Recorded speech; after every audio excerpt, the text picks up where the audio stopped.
Good morning, friends. Broadcasting from my studio in Salt Lake City, this is Jerry Hardesty for The Artist's Voice. I am the host and producer of the show and empower artists to tell their stories and talk about their art. In the past, you could only listen to the podcast, but now you can not only watch, I got that backwards, can not only listen, but you can watch as well. And we are streaming to Facebook and YouTube. You can comment. In fact, I should bring up the comments. Let me see if I can do that. There we go. You can comment and ask questions while the show is happening. And please enter your name and where you're from so that we know who's here. And don't be shy, please. If you missed the live show, you may listen to it almost immediately after it's completed because there will be a recording. Also, all that being said, I want to bring on my guest for today's show. Kim Zabbia is a professional artist with 40 years experience, not only as an artist, but also as an author and a teacher. Now, not necessarily in that order, and that's her words. Kim is a lifelong resident of Ponchatoula, Louisiana. Kim and I are both members of artist storefronts. Welcome, Kim, to the show. Oh, good to see you, Jerry. This is like we're sitting in the same room. We are sitting in the same room. Our studios, right? Yeah, exactly. Well, Kim, being from the deep South, I don't detect a Southern accent. So what gives? Oh, well, this is Ponchatoula. We're just such a good group of French and British and Spanish and a good group. And we don't live in the Cajun South. We live right above New Orleans. New Orleans is only 45 minutes below us. So if I were living in the Cajun South, I would talk a lot different. But I'm just normal over here. So yeah, and we don't boil crawfish every day. Oh, why not? Because the sodium would get to our ears. That's why. Oh, really? Mm-hmm. Well, we lived in Baton Rouge for a little over a year.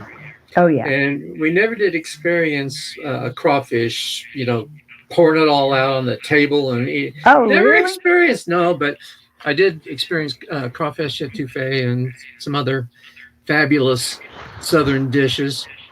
Yeah. I got introduced to fried pickles. You don't like them, huh? Well, no, I mean fried. All of us don't fry everything, or even though I just came back from a trip to the East Coast, and they raved about their food there, and all of us that were there going, just give me a little salt. Just give me a little, a little Tony Chachere's. Now you know why everyone visits Louisiana, because of the food. That's the number one reason. Of course. Yeah, very much so. Yeah. Now, do you speak one of the other languages, like French? Oh, I took French for 6 years, and I can read a little bit. Now, but I took Canadian French, the real old-fashioned French. And Cajun French is another completely different language. Yeah. So, well, they're a whole different culture. Oh, yeah, and it's a wonderful culture. I mean, it really is. Yeah. Oh, it is a wonderful culture, yes. Some great people. Well, it's obvious that you are a good talker and you like to talk. So that's a big. It helps from keeping. You have to keep teenagers entertained in high school. So I'm used to talking in front of as small as one and as many as 5,000. So I'm okay. Yeah. Yeah. There you go. Yes, being a teacher I've taught art for over 42 years, I guess. Oh, wow. And I just had a visit yesterday from two of my kids who live in California now, and they're in their 50s. So, they're still, I hadn't seen one of them in 10 years, so it's really great. And they're all on Facebook with me anyway, so I can see them on Facebook. I totally get it, because I taught music in public schools for 13 years. Oh, and so I've got some of those kids following me as well.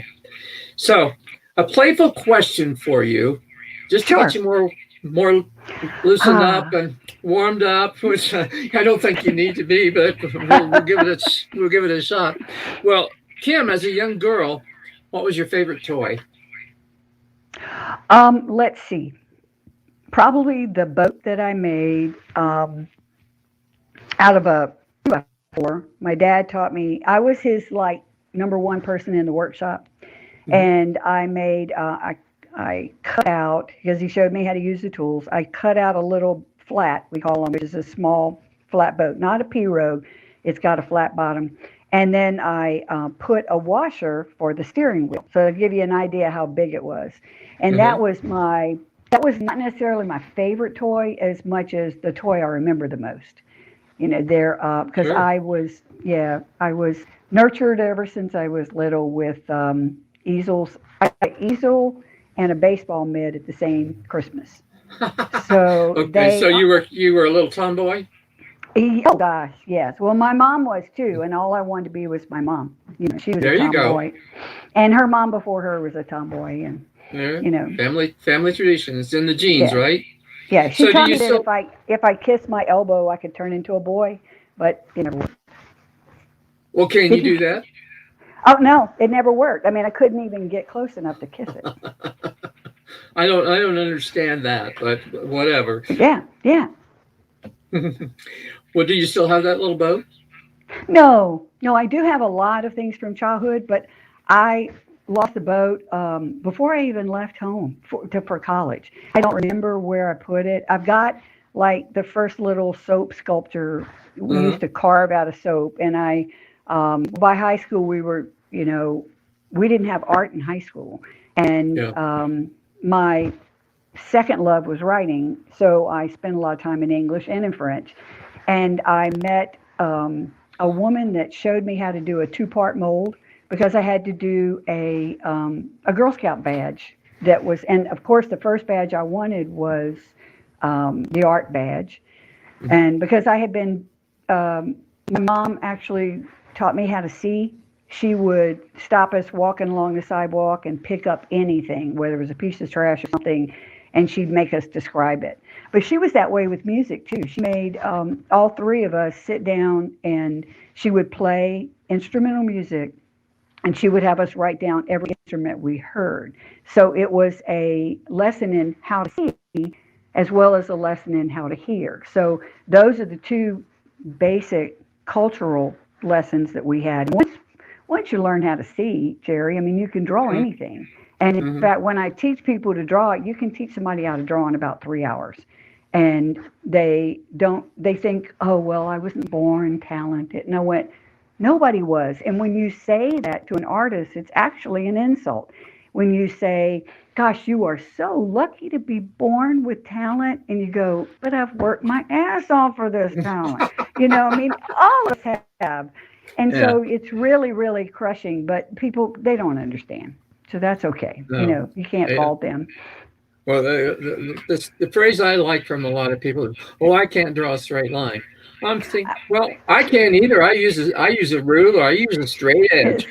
That's exactly my answer. Said, we can't either. We use a ruler. Right. Yeah. I've been asked everything you could think of, and I have wonderful answers for all of it. Oh gosh, write them down and share them. Oh, I did. In the Oh book, yeah, in the book. in the book, Yeah. in the book. Because the book has the titles are, well, the table of contents, the chapter titles are "You're so lucky to be born with talent," and then what you been smoking, girl? I mean, everything. It's actually the responses that I have gotten from viewers, but Sure, sure. basically that's what the book's about: artists and Well, their I'm, viewers. I'm I'm anxious to get my copy. I am going to put it in the mail this afternoon. It's already in my car. Sounds great. Sounds great. Well, both of us are members of Art Storefronts, an online platform that helps us learn to market. But Yeah. given the fact that you have such an extensive resume, and I'm telling the listeners, it is extensive, it's several pages long, and you are obviously very successful as an artist and a marketer of your work. So, why do you still need to be on art storefronts? Oh gosh, they're the guys. with the big foot that kicks you in the rear. They're the ones who, if I knew they weren't watching, I wouldn't do anything. So it Really? makes me, yeah, it's just so much easier to not go do all that stuff. You got to be kidding, Jerry. 70% of our time is done in marketing and administration and everything from cleaning the studio to buying the stuff and packaging the paintings and mailing them off. And we only get about 30% of that time to actually create. Now, I mean, I enjoy the marketing part. I mean, I think it's fascinating, and I love pushing other artists. I mean, I seriously, I can brag every day on my kids that have become famous, or not my kid, but my students that have become big. And I tell people all the time, you need to see blah, blah, blah, blah, and check out all these people. But I'm just not really good at myself. I can do okay. And the guys, that's another thing art storefronts do. They give you the courage to brag about yourself. So it's easy for me to say what they tell me to say and not think that, okay, that I'm not really saying that. But to me, I'd go, the first thing I tell people when I have a painting, I say, be sure to put in that first 20 discount on your coupon code, in the site, so you'll save 20%. Or they'll come and get a painting and no, you don't need, let me cut that down, because it's still hard for me to imagine the pricing. And that is also one of the number one questions I get asked about with artists. And it's narrowed it down to a science. I think it's easier. Well, I spent a lot of time on your site, and I think your prices are very reasonable. And in fact, they're much better prices than what I've been using. And I'm thinking, I need to lower my prices. But of course, I don't know. The experts always say, don't lower your prices. You can always raise them, but don't lower them. But I guess you can give, nice discounts. In fact, well, understand too, Jerry, I live in Louisiana, and we can eat lunch for $10 a head easily. So understand that our cost of living is so inexpensive, and that includes taxes, everything. But of course, people don't make as high of a salary here. I remember 5 years or so back, and I went to Zab is my husband, okay, and he says, "How are you doing on your paintings?" I said, "I'm so excited. One more $1,000, and I hit the poverty level, and the poverty level is $19,000. And no one would ever imagine that they could make that much money off of their art. But that's in our sense of what money is, which is so sad, because no one can live on $18,000 a year. Tell me. All of us have to have the day job, and not give up. But the sad thing is, we have to market ourselves. And I will mention this, and since we're talking about marketing, someone introduced me to this weekend, 2 weeks ago or so, to an artist, and said they like to refer to themselves as a starving artist. And I said, well, I think the answer to that is take out the word starving and put in the word lazy, because that is strictly just a cop. Harry, I mean, it's just, Jerry, it's just a cop out. It's a cop out, meaning, this is also one. I really have to be in the mood. I have to be in the mood to be inspired. Oh, yeah, forget that crap. No, I mean, look, go into the studio. You may never get in the mood, but you got to go into the studio. That goes along with Chuck Close's. He has you know what I'm thinking of. You know what I'm thinking of. Say it. Go ahead. Yeah, I'll say I can't quote it verbatim, but it's to the effect that amateurs wait for inspiration, and the rest of us just get to work. Just go get to work. Just get to work. Yeah. I have that written in right over there in the studio, because I love that quote. Oh, because I do that's too. True. I mean, it is. Don't wait for that. No, we don't have to be in the art history books. Understand that doesn't mean you don't. The other thing, art is not a ladder. Your career is not a ladder. It's a jungle gym. you have to diversify. You have to do a book, you have to do paintings, you have to do talks, you have to teach, you have to maybe have shows. And now, Jerry, you and I have discovered through art storefronts and the guys that spend all their 24/7. Did you see they did a live last night at midnight or so? I They're kind of nuts. noticed that, but I didn't watch it. No, don't watch it. That just humors them. Okay, but they're as they say, you have all that time you have to spend just to market yourself. And now that we know, thanks to COVID, I've sold more during COVID time than I have the 2 years previously to that combined. And that's because we're out there marketing ourselves and being online. Well, I'm not there yet, but I believe that by consistently doing some of the things or the things that they're telling us to do, I'm going to get there eventually. And I Yeah. don't know about you, but I find that marketing abstract work is much more difficult than representational. Well, I have to disagree with you on that right now. Now, next year it might be realism, but it's abstraction. They always used to say in the 20th century that realism sells better when it's a poor economy because people don't want to take any risks during that time. So they go with subject matter that is comfortable with them. Okay. And then when the economy gets better, it's abstract work. Okay. Now, you've seen by many of the artists that are with us on Art Storefronts that, by the way, they've given you a commission for all these mentioning of Art Storefronts. They should give us an extra $100 a month, don't you think? Oh, If we absolutely. mention, let's see, how many times have we said it? 9 Oh, times. at All right. least at least half a dozen. So we have to say it at least 15 times before they include us. Okay, but the point is, if I don't know where we were, the actual point is, we just have to diversify. We have to do other things to pull in the money. You may have a painting sale, which I had yesterday, which was great, but then I also had another student signed up for an art class, or you get invited to give a talk somewhere. Every single one, abstract or realism, they can come up with a talk.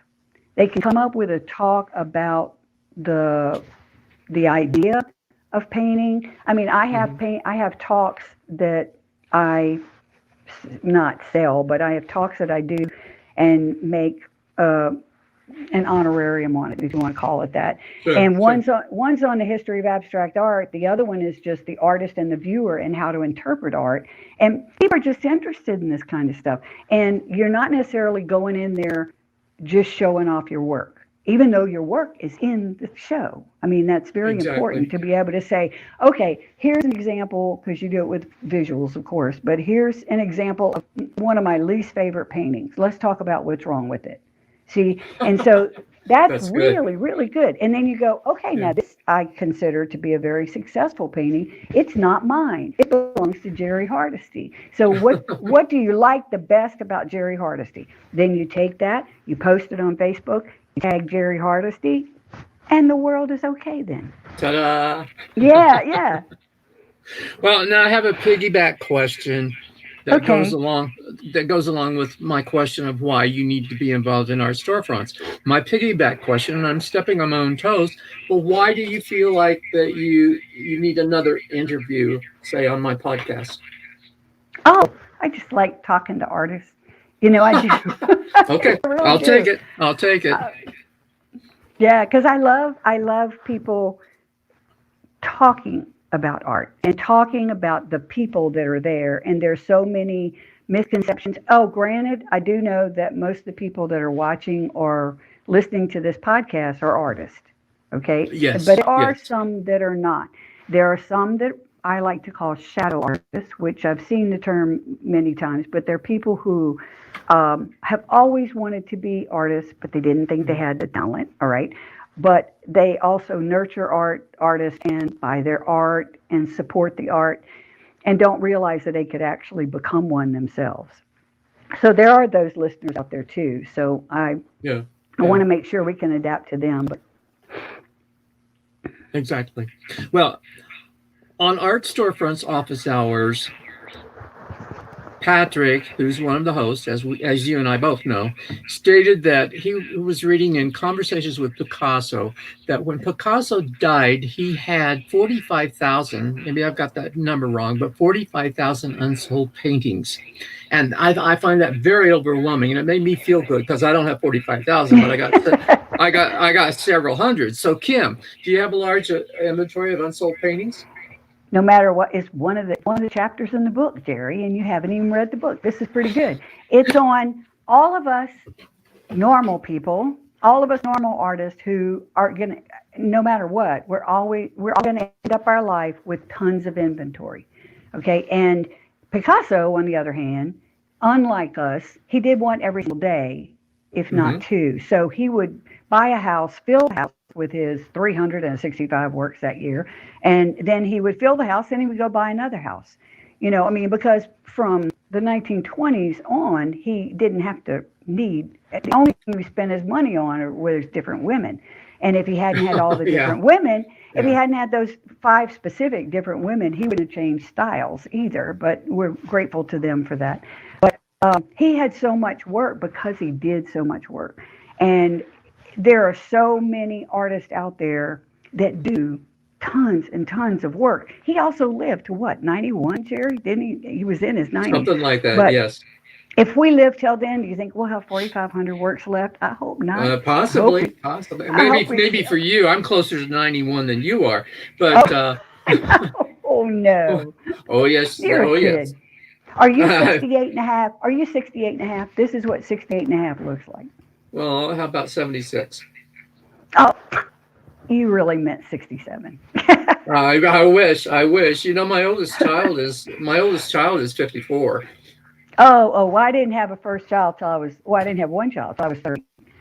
And she didn't have children until she was 30, so that's okay. My firstborn was born when I was 21. There you go. And then we have 3. And there's 21 years difference between my oldest and my youngest. Oh, gosh. You spread it out there, Jay. No wonder you're finally getting back to art.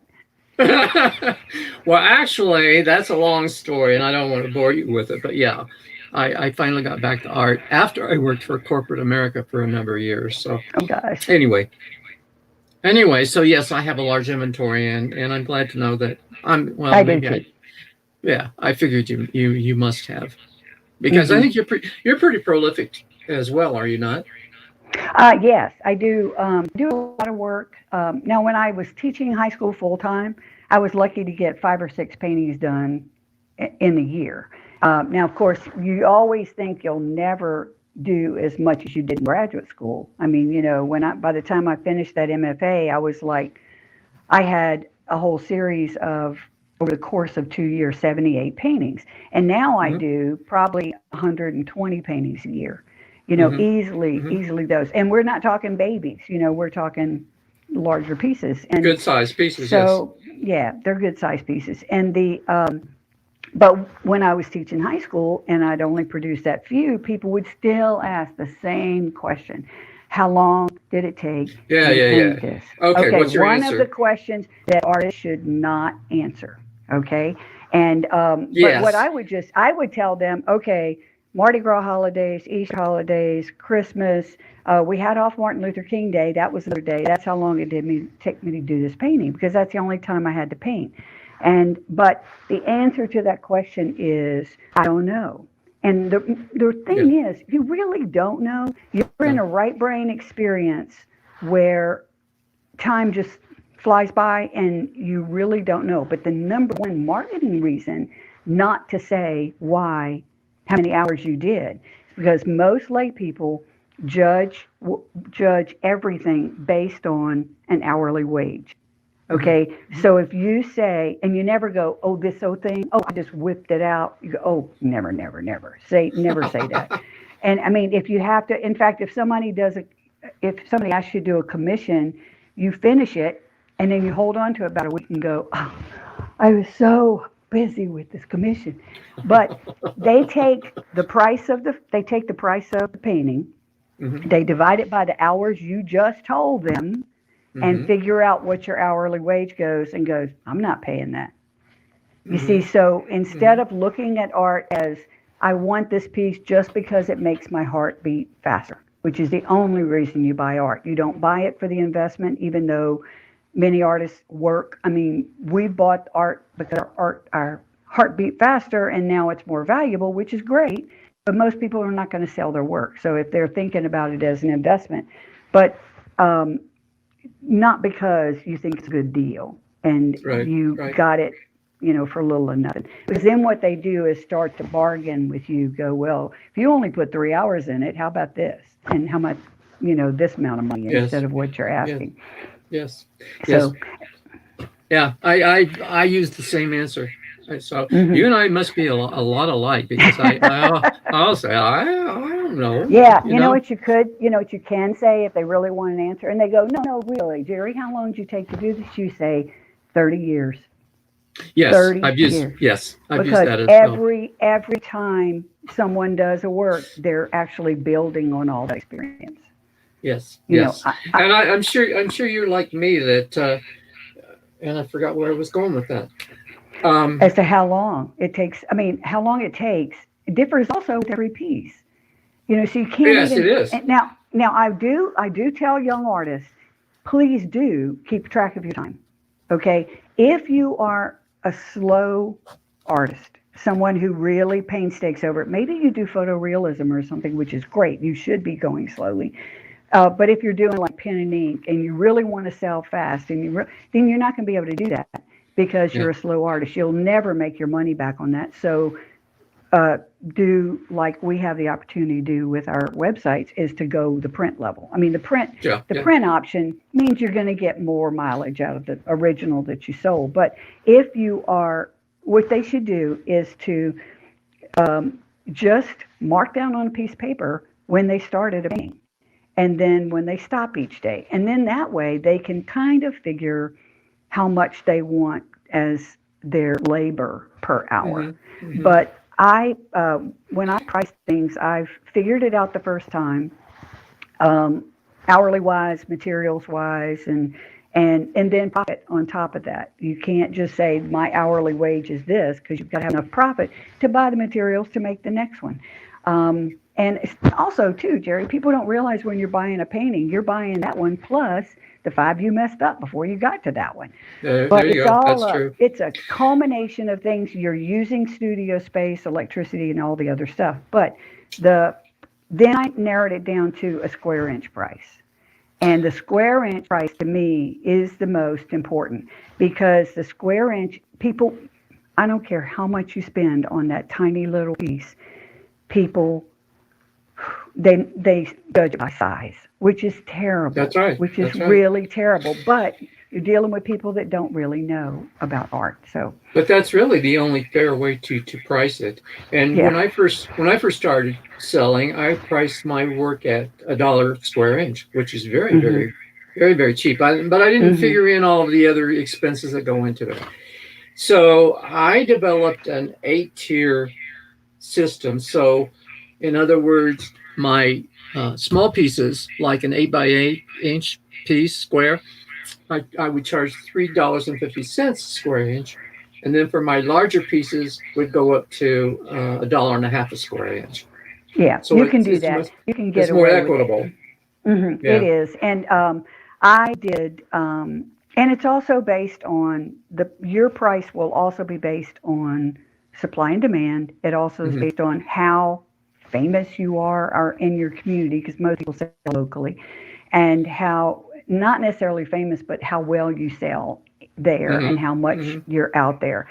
And so what I did, I started at $1.25 an inch, and then I did so great in that as soon as I did that, I jumped it to $1.50, and then nothing sold. Okay, so then you kind of edge it down to $1.25 again. Things start to sell again, which when they start to sell, you start to think, well, I can edge it up a little bit. So it's like $1.35. It's $1.35, especially for the big stuff. It really, that's just like my limit about there. But if I If I have a smaller piece, like you were talking about, that's like $3 a square inch. That's definitely, Mhm. but it's also what's in your market. I sell great to Ohio, and the only thing I can think of is because Ohio prices are so much more than mine. And, they Sure. can buy a painting from me, and I can get the 10 times what you could get for the money Hmm. to make in Ohio, but they're less expensive. So, Yeah. Well, what I started to say earlier, and I forgot my thinking, but I'm sure you're like me, and that is that if you're not when you're not painting, you're thinking about painting. So you're always kind of working. except Patrick and Nick have us thinking about marketing all the time. And Well, that's that's okay, but true. that's what does it. That's That's what does true. it. Yeah, Yeah, yeah, because there's that is true. always there is very seldom a painting hanging on my shoulders screaming at me to come finish it because of this massive inventory. Unless, of course, I have a commission. All right, Hmm. commissions. You know how commissions are. We love to get them, but we hate to do them. Hmm. But Hmm. the marketing is always hanging over me. I'm going, should I send out another email? Did I post today? Hmm. Hmm. Did I talk? Did I come up and send emails to the people who have unsold carts? And there's an overwhelming amount of stuff to do for that. Sure. And but people who complain that they're not selling are not doing that. Yeah. You see, so Well, I now, mean, yeah. are you doing the curator program? Oh, yeah, I did. I actually did only two, Hmm. and and it was the timing was off. One was great, and they were with like my former students that are in different places, and Hmm. one was a celebrity photographer, which is great. I mean, he's taken pictures of everybody from Julia Roberts to every big name musician everywhere, but and I didn't get a lot of leads from there or from, even though he has my painting in his studio. I mean, he's a wonderful kid and everybody loves him. But I got, I'm doing much better with John Lesnar and cold ads than I Hmm. am with with the curator strategy. So Yeah. if Well, I no, had, go ahead, please. I'm sorry. yeah, I've got one more month of that. He's been struggling, and we've been in the middle of a hurricane every other week. And I know Hmm. those are whiny excuses, but a hurricane every other week, COVID. We've got the elections finally getting behind us, so it's just been a little crazy life this year Sure. anyway. Sure. Well, I used John for several months as well for cold ads, but I also have have accomplished two very successful um, curator programs, Oh, and wonderful. I think I got over 250 out of each one, 250 Oh, contacts. uh-huh. But Good, good. yeah, yeah. But I have researched in my niche, and I've got a list of about 400, and I've probably contacted 300 of those, Hmm. and it's just extremely time consuming to do all that. Yeah, yeah, I know. But, it's one thing artists, it depends on if an artist wants to accept what they're doing as a business. If they Uh-huh. don't, that's fine. Just Yeah. don't give up that greeter job at Walmart either. Well, it's something that we've not been taught until we got associated with our storefronts is the actual marketing, the actual business side of it. And that reminds me, I think that they had mentioned, Patrick had mentioned, or maybe it was Taylor, I can't remember, that they were going to have a business plan, Mhm. Mhm. and I've not gotten that yet. All right, I'll have to send you what I've gotten. It's a service that they're going to offer to do a little marketing Oh, for it's a us. service. Well, I'm not Yeah, gonna pay. and I'm not gonna so pay anymore. I can't afford it right now. yeah, I know. We've been luckily that was part of the expenses in 2019 was getting started Yeah. with all of that. But I hate to see so many people start websites that are not art storefronts. I mean, if you're going to do a website, you might as well do the art storefronts website. Have we That's said it true. 20 times? Have we said it 20 times yet? I think so. We're gonna have to bring this to uh, the guy's Oh, attention. brother. Bring it to their attention. Well, moving on. What is your first recollection of being interested in art? Oh, I don't remember never not being interested. And like I said, it's kind of from my mom. I mean, Hmm. we didn't even have art lessons in the community. I mean, they put the Yeah. art lessons in my high school in 2 years after I graduated. So the so when I majored, went to college the first time, I majored in English, and said Hmm. I'll just take some art classes. And when I have extra time, which of course I didn't have any extra time. So, but also when you're 17, 18, getting ready to start college, and then, Jerry, I went, oh, I'm such a wonderful artist. I don't want to major in art. I'm so good. I don't need Oh God. any instruction.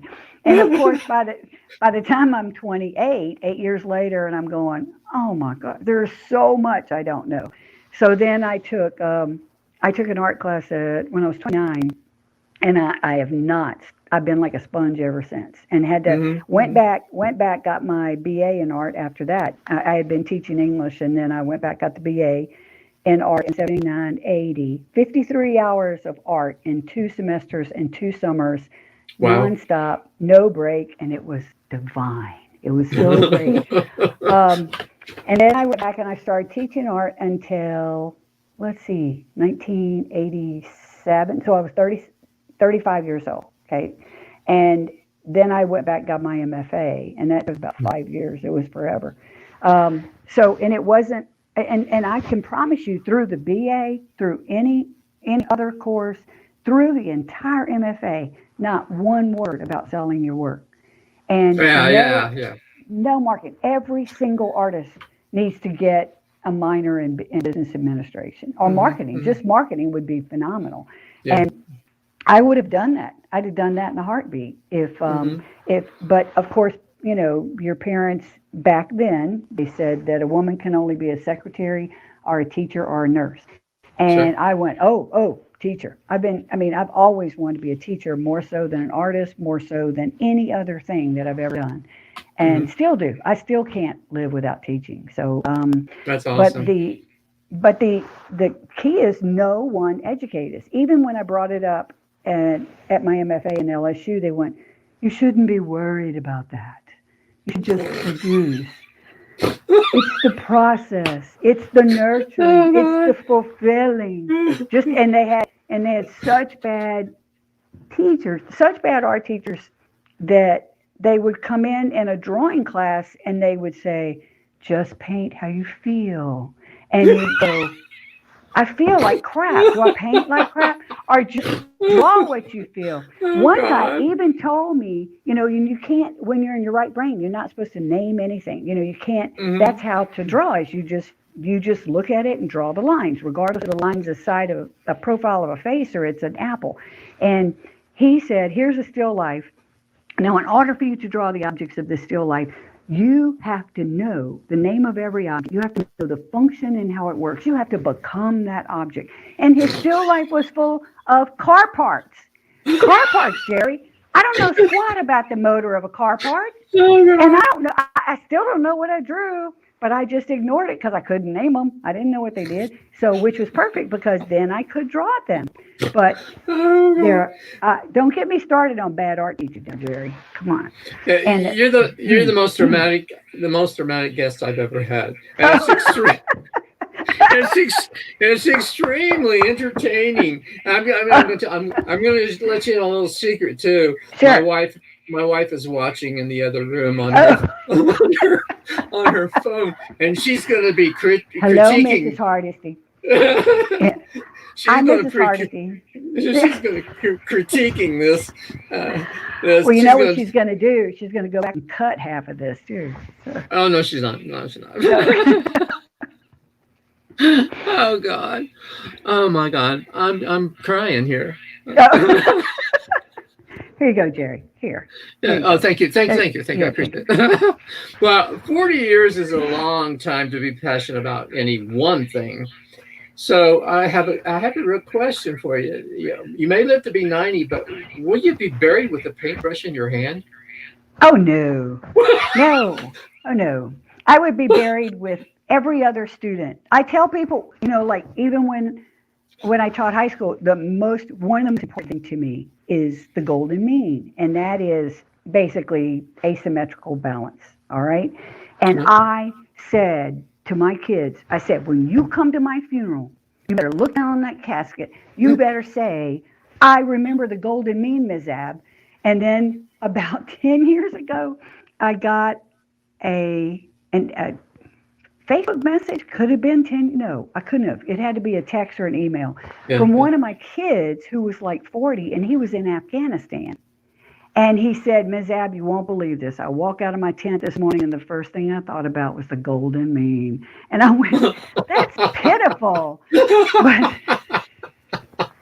But Zab always tells me, I was looking through her catalog the other day, and I went, and it was dresses and all kind of other stuff. I went, Zab, look at this. And he goes, yeah, it's a dress. And I said, no, it's a secondary triad. And he said, I said, look, it's orange and green and violet. And he said, you really have to get a life. You've got to get a life. Oh gosh, that's funny. But it's so easy to be passionate about a cause when you're totally naive. So it's okay. Oh, I don't think you're naive. Oh, sure.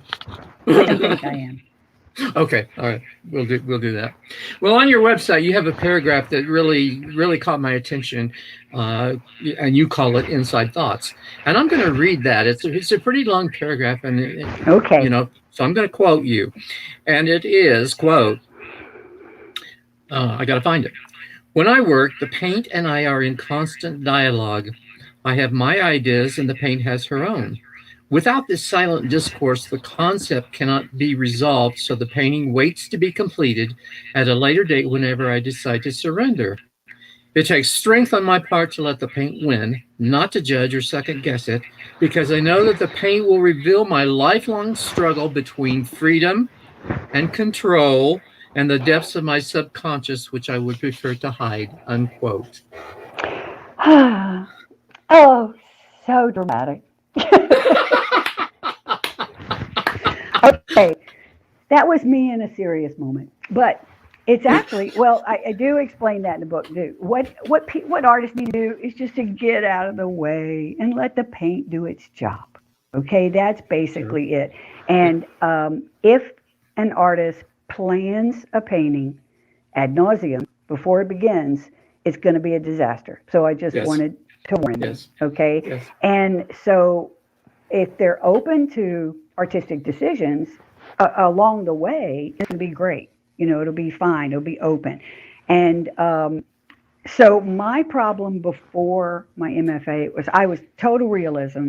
Well, of course, I painted like portraits in college. I've done, 400 portraits. It's just, I hated all of them. I love the people. I love that. And I can see somebody 30 years later and still recognize that face. Because I can't remember their name, but that's okay.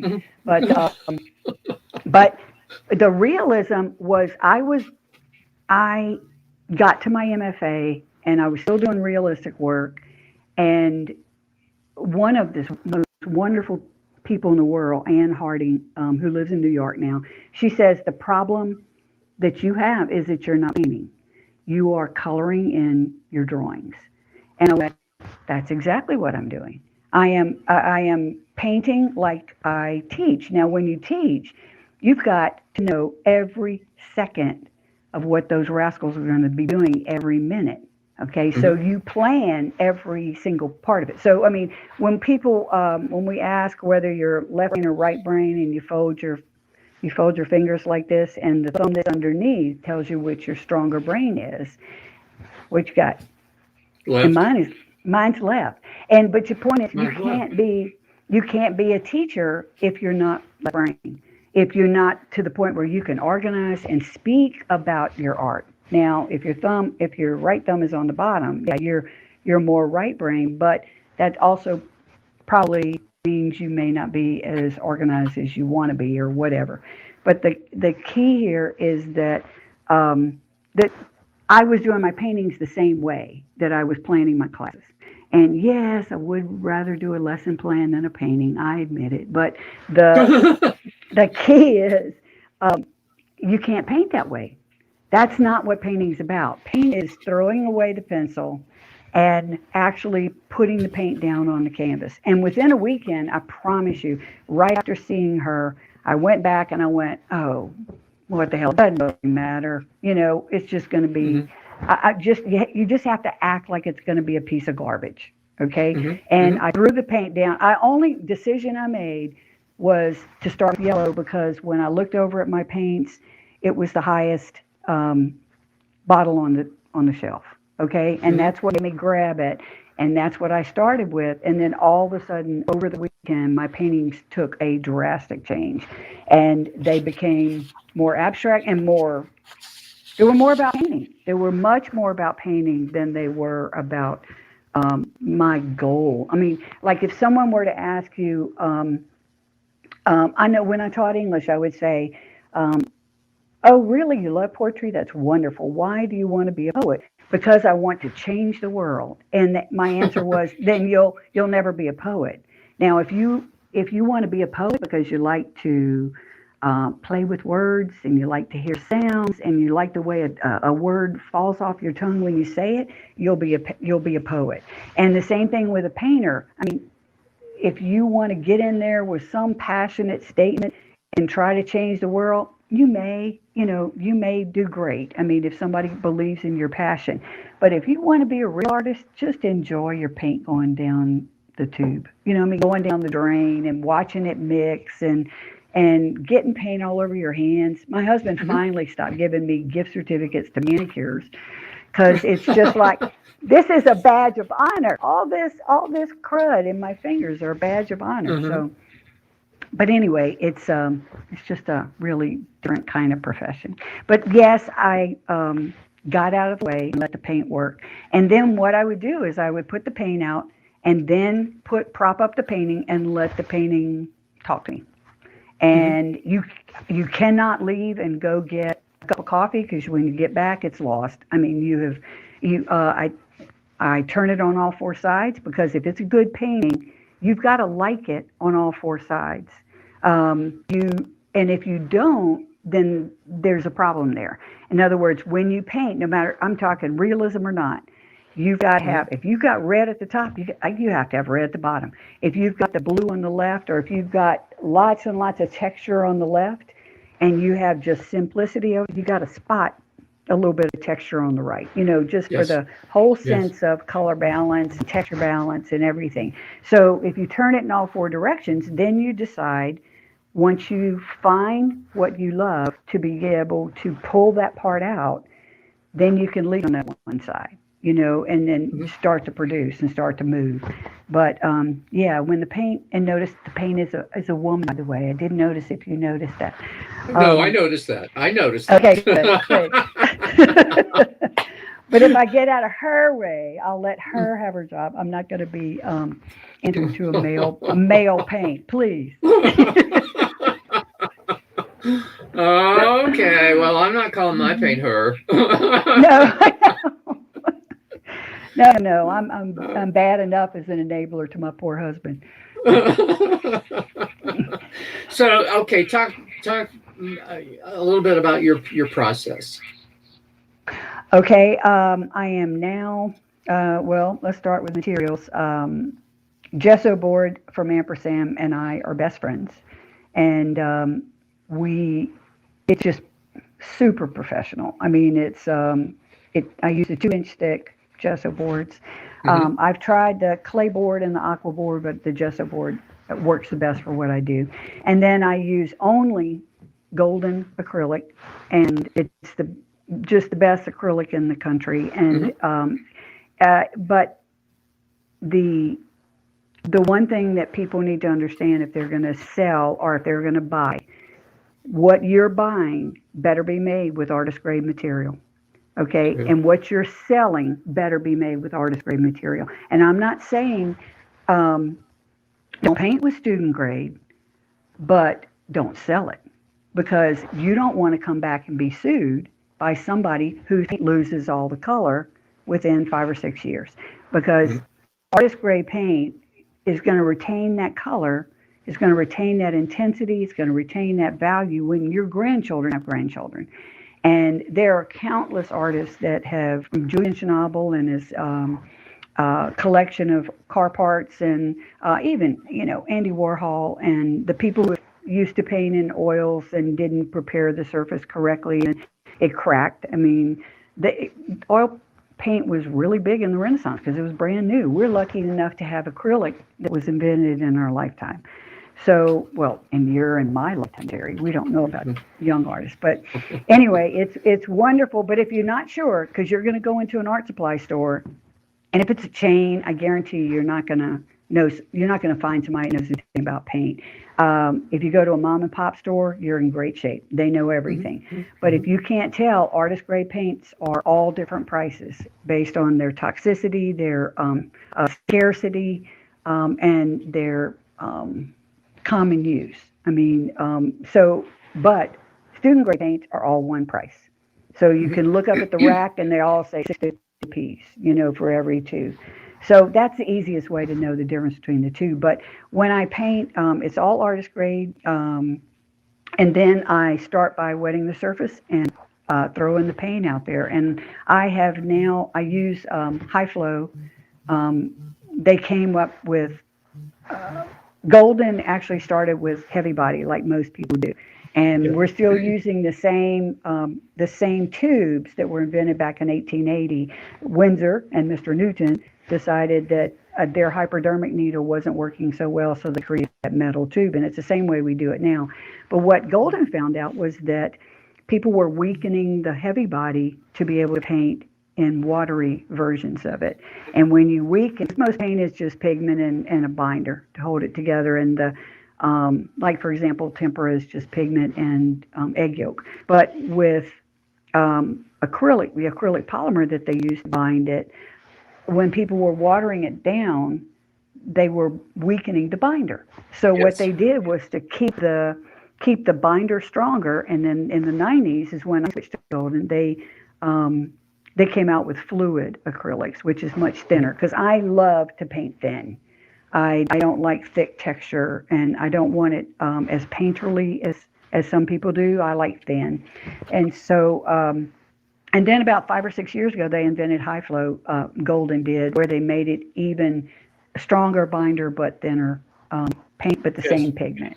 Yes. So that's what I use now. I use high flow. I use lots of water. I use anything that will create an image or a texture, like wadded up paper towels and you press it, or a hair dryer, anything that will make the paint move, and then set it up. And then I another thing that I often suggest artists to do is take pictures of every stage, and you will find out.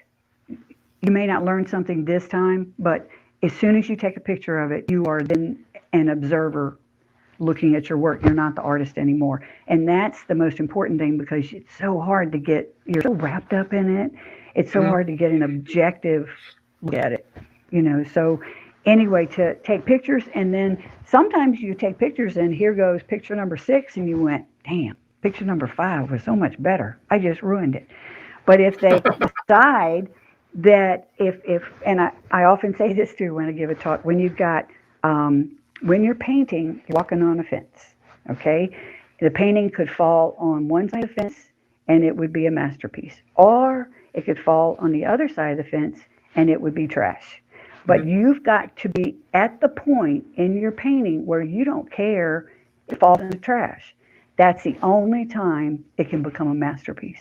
And what you've done is that you've let go of being in control. You've let go of being in control of the work. And in my statement where I talked about control and freedom, my whole life has been a lesson in trying to keep other people from controlling me. Okay? And because I'm second born. I'm the people pleaser, remember? I'm the conflict resolver. And so I want everybody to like me. And so that's just second born. I can't, it's it. Thanks, Jerry. But But the point is, there's still people, because of the fact that that's the way I am, that want to tell you it's time for you to get married now. It's time, well, what? You don't have a baby, or everything in your life that they did, and like I had a lady walk in and I have an art school for adults in Ponchatoula, and she walks in with her painting, and she was just in tears. And I said, "What happened?" She said, "I showed it to my sister, and she went blah." And at the painting, and I said, and she goes, "What am I doing wrong?" And I said, "You are showing it to your family." I said, "Quit showing your work to your family. Your family is born believing that they have the right to tell you everything negative you've ever done." And you know, Jerry, what I'm talking about, and everybody listening to this does. So if you show your paintings to your friends, they're going to love it. So you don't want to show it to them either. If you show your paintings to your family, they're going to tell you what's wrong with it. So you don't want to show the paintings to them either. What you want to do is to have out 5 or 6 pieces, and you get somebody that actually knows about art if you can find somebody. But most artists just actually find somebody that will say, it's beautiful, just because we're all so insecure. We all need that on our back. And that's basically, well, I know I keep going back to the book, but that's probably why I wrote this book, because artists and viewers just don't know how to talk to each other.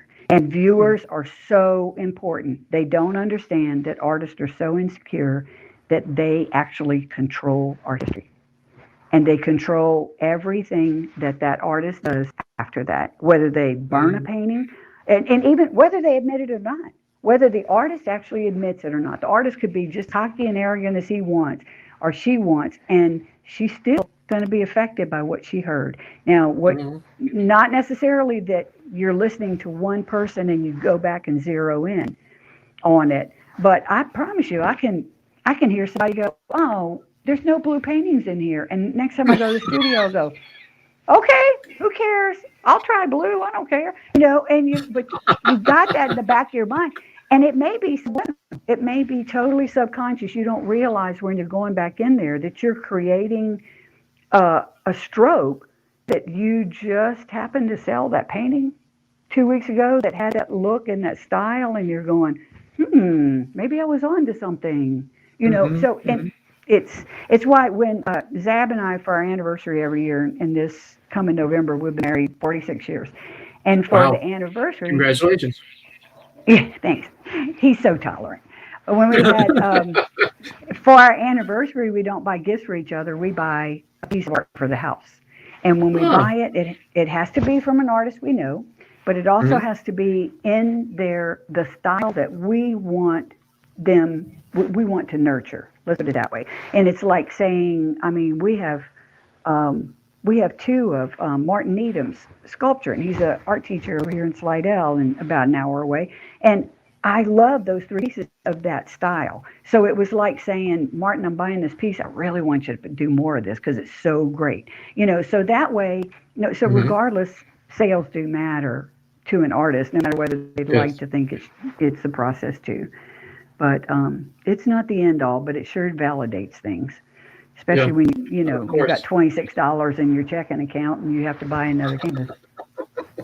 Yeah, I understand. Well, now you paint flat, then you don't use an easel? Yeah, I paint flat in the first, second, third, maybe 4th or 5th layer.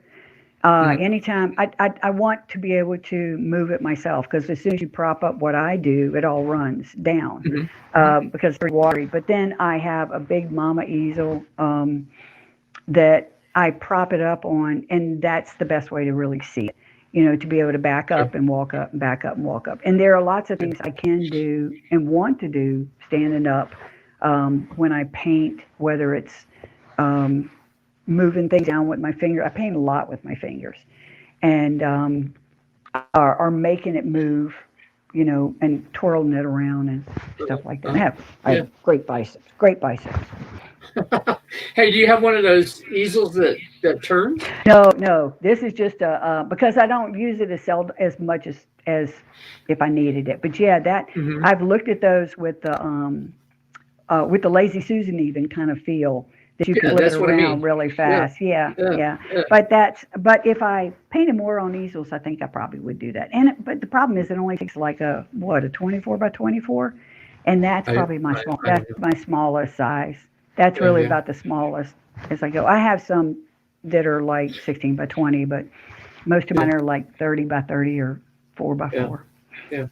Uh, I've watched you paint, and I don't know where I saw it, but I saw Probably it somewhere, probably on Facebook. probably. But Yeah. you were using some kind of a tool that it looked like you were buffing. What are you Yeah, that was using? it wasn't a buffer. It was using it for a dry brush. Oh, Wait a minute, Jerry. Hold up. sure. It was this baby. See it? Yeah, yeah, yeah. It's just a big Okay. mama brush, and I I use could not it see for the.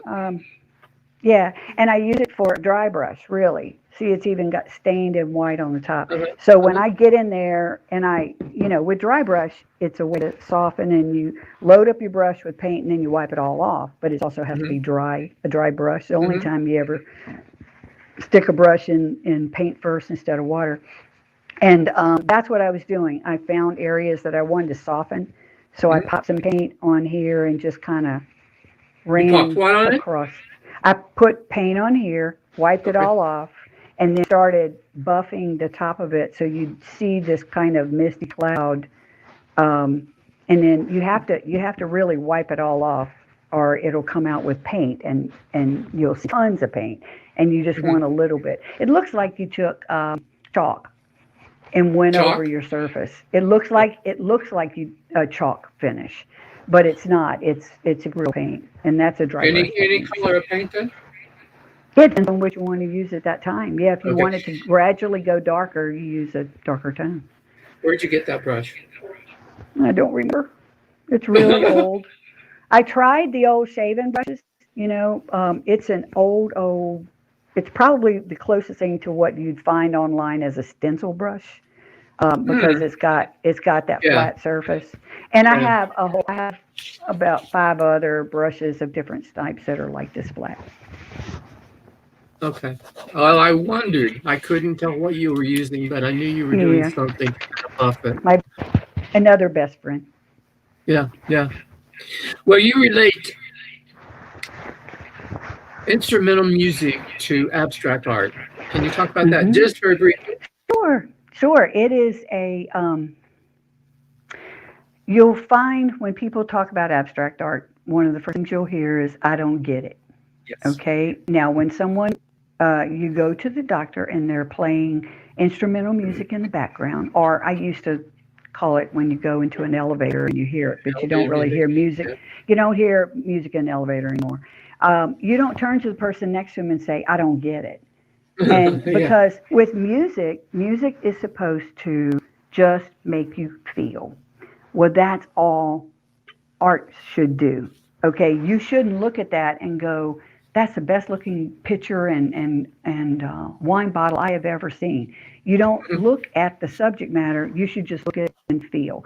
And that's the only job of the artist is to make you feel. And what we're talking about going from realism to abstraction. You really have to be a good realist painter to be a great abstract painter because it's those core principles in realism. But the reason abstraction is so much more difficult is because realism has subject matter to hold on to. You can go, oh, great, well, I'm getting ready to put that face in there. I'm getting ready to put that horse in there or something. Abstraction, the artist has to make you feel without you being able to relate to realism. So if abstract art can be art for your ears, then if abstract instrumental music can be art for your ears, then abstract art can be music for your eyes. And Yes. if you only think about art being something that makes you feel, and I'm not talking about, it doesn't have to feel good. Think about all the art you have in your house, whether you know anything about art or not. Every single thing on your wall makes you feel. And you Mhm, wouldn't have put mhm. up the picture of your grandchild if it didn't make you feel good when you looked at it. You would keep it down. You wouldn't put a picture of somebody grieving if you didn't want to feel. But there's a lot of art that that actually make you feel bad, but that was the Mm-hmm. art's intention. And if art has made you feel, then it has accomplished its goal. And if it Mm-hmm. hasn't, then go to the next piece. There's a lot of things that artists can do to make them stay. And that has to do with eye movement and has to do with not sending them off the page on the corner or slamming something right in the center of the page. That's all part of things that irritate artists. It also irritates a reader when they get I just bought a kind of a coffee table book about a history, and the length of line is only about 22 picas wide, and that is about, in normal English, about 3 inches wide. Okay, three Mm-hmm. and a little bit, 3 and a quarter. But his length of his lines are all the way across the entire page, and it is really difficult to read. So if you make your book difficult to read, then the reader's not going to finish. If you make your painting difficult to read, then they're not going to buy it. And you don't want them to leave and go to the next painting before they get the urge to pull out that Visa card and buy it, because Mm-hmm. that painting may not, that next painting may not be yours. So Yeah, yeah. Well, anyway, in between paintings, give them a glass of wine and send them back. yes, yes, yes. Then they'll buy more. So Yeah. definitely they will buy more if they drink. Yes. Yeah, yeah. So let me see. We're getting close to the end here. We've been on here for a little over an hour, and I don't want to take up your whole morning. Oh, well, it's almost noon there, isn't it? And it's That's all right. lunchtime. It's lunchtime. Yeah, it's lunchtime. If anybody's still listening, poor babies out there, they're probably starving too. Oh, that's all right. We'll let them So start. we could talk art all day. Yeah, yeah, yeah. I think we have a lot in common, so you definitely do that. Well, do you have a favorite artist, dead or alive? Excluding Oh, yourself. Excluding oh, yourself. brother. Oh no, Mm-hmm. I wouldn't make the list. Probably, I love George O'Keeffe, as most people do. Um, I love all the surrealists. There's not one surrealist I don't like. But that's part of, I love the whole idea of um, probable but not possible in Mm-hmm. surrealism. The Mm-hmm. fact that it could happen, but it's probably not going to happen. Um, that's probably my favorite era, was that. And now there's no such thing as an era anymore. We are in an online world now, and there are more eras. What they're talking about, they're talking about an era and age, is they're only talking about European history anyway. They're not really talking about what was going on in China at the time, or Japan, Yeah. or So any of those everything other things. goes now. Everything Everything goes goes. now. And then And the last time I can remember was probably conceptual art. hmm Right after performance art. Performance art was in the 60s, and then the photorealism picked up in the 70s, and then conceptual art picked up in the 90s. And after that, we've had probably 30, 25 years with no clear cut era, which is even better, because well, then everybody. I'll have some potential collectors. Let me put it that way, who Yes. will say, "Oh, that won't go. Abstract just won't go in my home." And I keep saying, well, I have a mix in my home. I have representational and I have abstract. And so I think anything goes and you can make anything work if you want, And if you like I it. just listen, I have had another chapter in this crazy book, but I've had people say, "Do you really think that painting is matched the color of my toilet seat?" And I go, some of, and then Seriously? I'm serious. And then but I tell them, I say, some of my favorite paintings have ended up in the bathroom. Yeah, And yeah. I said, there are no places where they get seen more often. I mean, back in the 80s, I did a portrait of an older man, and just Mr. Devious. He was just the most wonderful, mischievous man. And he took his portrait and he hung it over the toilet so that when his wife's bridge club went to the bathroom, he could see him. And I said, that is Oh, no. so typical of that man. It was priceless. And the bridge club ladies loved it. And people don't even play. They don't even play bridge that much anymore. Yeah, yeah. But but it's you have to tell them that great art won't match your sofa. I mean, buy There the you go. art, the art. I have had people buy art and then change up their living room kind of stuff. I understand that. And the commissions that I do, color is not as important to me as value, shape, form, and how it works. I mean, you can have one painting in 5 different versions of it in different colors, and what the strength is in that shape and form. Color gets all the credit, but it doesn't do half the work that the rest of it does. Mhm. So I just tell them, say, fine, what colors you want. It doesn't matter, and they'll tell me what color. I have one business in town. They just built a new corporate headquarters, and they wanted a 4 foot by 6 foot, 4 foot by 6 foot canvases in black and white, and a little bit of blue. And that sounds really simple, but it was much, much harder to please them than it was with somebody who goes, oh, blues, greens, whatever, because they had their corporate colors, and that was really tough. Well, black and whites are difficult to pull off anyway. I think they are. And people like it, and but they are. You'd be surprised how popular they are if I love they them myself. if and if they have just a little touch of a hot color in Yes. there, like Yes. throw it in, keep it majority of it white with little hints of grays and blacks, and then pop hot pink in there. That kind of thing Exactly. works really, really good. It does. So It those does. are It probably definitely two. does. Well, advice for emerging artists? Ignore most of the crap that you hear. Don't show don't show your art to your family. Get past that.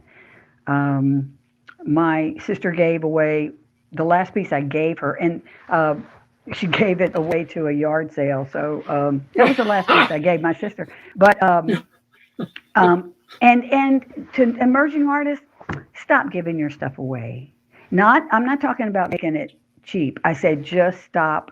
Once you get that past you, which is good, okay, you give it away. And the reason people give art instead of sell art is because they don't get criticized when they have a gift. In fact, that's what my dad always taught me, because he used to do stuff for people all over the place. I mean, back in the 50s, everybody did, but he said the beauty of giving something away is nobody complains. And I went, oh, great. I don't want any complaint. So I give and give and give. And when I asked Kate, her daughter, if what she's going to do with all my paintings when I die, she goes, eBay, Mama, eBay. And I went, no, really, really. And she said, no. She said, I'm going to call up all the nonprofits in Louisiana, because she lives in Tennessee, all the nonprofits in Louisiana, and tell them to come get a painting and use it for a fundraiser. And I went, don't even think of doing that, because I have given so many paintings to fundraisers, and it's all for the exposure. Even though we asked that, my husband's doctor, could you do heart surgery for him for free, because it'd be such great exposure for you, and he didn't go for it either. But I finally stopped giving. I stopped giving to fundraisers when I went into somebody's house and they said, come see all my Kims, and they had like 5 paintings, and I could pick out every fundraiser that they bought them, because they had never bought one from me. Really? And so that's my fault, not their fault. It's my fault. So once you get past that and find someone, the number one thing I tell emerging artists is find an older artist that you like and admire, and just follow them around for a day. If you follow them around and milk their brain, they would love to talk to you. I promise. Sure. Not just people who like to talk like me, but that's really very beneficial. And they'll nurture you. Or if you're anywhere in Louisiana, come see me. I'll help you. That's easy. There you go. Hey. Well, Kim, anything else you would like to add? Now, this is your chance to plug your book another time, one more time. Oh, God. And to plug our storefronts again. And no, we've already given them money. Oh, okay. And to plug your school. All right, let's see. Well, you don't have to worry about the art station. It's on autopilot now, and so Good. I teach twice a week, which is fine. And there are places that I own that are around there because it's a kind of a little campus, all art related places. So, and Ponchatoula was just voted most charming little town in the South, and of course I am partial because I'm married to the mayor, and Mm-hmm. so he's been mayor for like 5 terms. There are no term limits here, but there are wife limits. Trust me. And so, um, and the book is called Just Paint It Ain't, which is not my choice for a title because it's not grammatical, but it was Zab's choice. He thought it was a good one, and I thought it is kind of clever. But it is about the complex marriage of artists and their viewers. See it right there. Yeah. And so it's about that. Plus, it has a lot of paintings in it. Plus, it has a lot of advice for artists too. Um, and also, they can just go to my website and see all my work, or they can go to Instagram under kimzabbia.artist and look at my grid and follow me, please. And then go to Facebook. It's under Kim Howe Zabbia Artist on Facebook. My Kim Zabbia on Facebook is a personal page that I never post on. I very seldom ever see the feed. I very seldom see the feed on Instagram or Facebook because the guys at our storefronts have us doing so much stuff. We can't enjoy just relaxing and looking at the feed. We have work to do. So, There but you tell go. them, please text me or send me pictures of their work, and we'll talk about it. I'm not going to Sure. charge them anything. Sure. That'd be fun. Sounds great. That's great. Hey, I'll be sending you some. Oh, good. Yay. Great. Well, Mrs. I want Hardesty, to. I'm go sorry. ahead. I said, Mrs. Hardesty, remind Jerry to send me his work. Well, Kim, thank you so much for being my Of guest. course. This is, like I said, you're so entertaining and so dramatic. You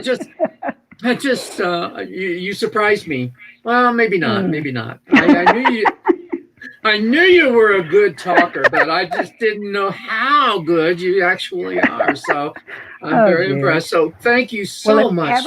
if ever y'all need a speaker in Salt Lake City, you know where to call. Oh yeah. Well, I will keep that in mind. And I'm sure. Well, you'll have to give me your fee schedule so that I can pass that along too. So anyway, thank you again so much, and this will be is episode 85. Okay, good to know. And it will be on it's on several different platforms. I'll have some other information after I delete you from the picture here. Yeah, I'll have some other please. some other information, but it'll be episode 85, and there will be a recording also that will be available soon on Facebook, so you can do that and you can copy it and oh, great! I'll put share it. Yeah, put wherever you want it to be. So anyway, Great. So you have a good day. Stay safe. Thank you. Thank you. Wear those masks too. and social distance and all that kind of good stuff. All right. Shall. Thank you, Jerry, so much for inviting me. Oh, it's my pleasure, and we'll see you on office hours. Got it. I'll be there. Thanks. Okay. Bye. All right. Bye-bye. Bye-bye. Well, that was Kim. She's great. Thanks for watching and listening to the Artist Storefront. To the Artist Storefront. Here, I'm getting all mixed up. To the Artist Voice. And you can find Kim, like she said, on her website at www.kimhoweszabbia.com. That's KIMHOWESZABBIA.com. And once you go onto her website, be prepared to spend a couple hours because it's just chock full of information and great art, and you'll love it. You'll enjoy it. Again, thanks for watching and listening. You can find the audio portion of the show on Apple Podcasts and most podcast platforms. You can also listen on the show's website, which is www.theartistvoice.info. The next interview will be this Friday, November 13th at 4 p.m. Mountain Time with a dancer from Buenos Aires. So I'm looking forward to that, even though I don't know a heck of a lot about dancing. And look for the announcement on Facebook for the date, for the time of the show. In the meantime, This is Jerry Hardesty reminding you to stay safe, wear a mask, and observe social distancing.